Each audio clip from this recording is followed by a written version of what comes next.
Hey guys, how's it going? This is Austin Reed, and in this video I'm going to show you guys how to connect N8N with Notion. So let's go ahead and jump right in. Alright, so go ahead and go to notion.so/profile/integrations. I will leave a link down in the description below. Let's click on New Integration, give it a name. Go ahead and click on the workspace. Now, please make sure you're logged into the Notion account that you want to actually do this on. If you're not, log out and log into that one. Okay, and then pick the type, whether it's internal or public. All right, you can upload a logo if you want. If not, it's fine. Click Save, then click Configure Integration Settings. Of course, we don't need to save any of this stuff to the browser. It's not needed. Here, you can add any permissions that you might need to give to N8N, like reading or inserting comments. I'm just going to give it everything.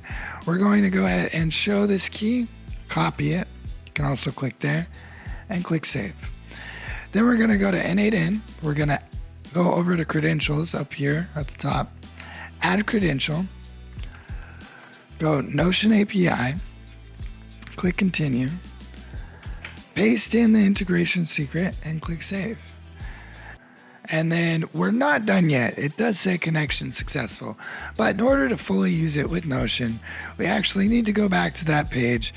We need to refresh the page, and then we got to go over here to connections, and we have to find the new one, which is called tests, and add it to the pages that we want to give it access to. Okay, now it's connected here to new page. So let's go ahead and test it. All right, so let's go ahead and click Add Workflow. Okay, now we're going to go ahead and add a Notion node. Now the easiest way to test this is to actually create a database page. Okay, we're going to select the test API here. All right, I created this test page here. Let's add an inline database. We're going to call it testDB. Okay, we're going to put some info in here just for giggles.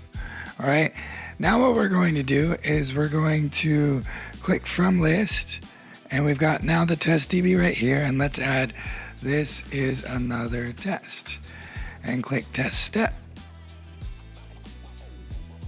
And it does say it is successful, so let's check over here. And it does seem like it is successful. So I hope that this video helped you guys out. Now, I will have a couple other videos on how to automate different things in Notion using N8N. So please be sure to stay tuned for those videos. And if you have any questions at all, please leave them in the comments below. And I'll see you guys next time. Ciao, ciao.